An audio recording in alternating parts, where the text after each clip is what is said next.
Mas não se preocupe, eu tenho um plano. Para resgatar os garotos, teremos que desligar o sistema de segurança. Vamos derrotar o enorme exército de robôs.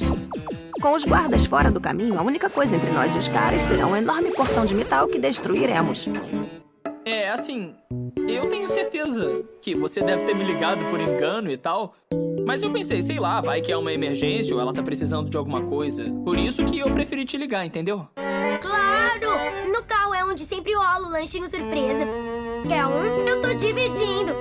Eu acho que você sabe o que é dividir, né? Me ajudem! Me ajudem! Ah, não! Socorro! Não é possível. Você anda. Eu não acredito. Você fala. Não, você que fala. Eu sei que eu falo e você também.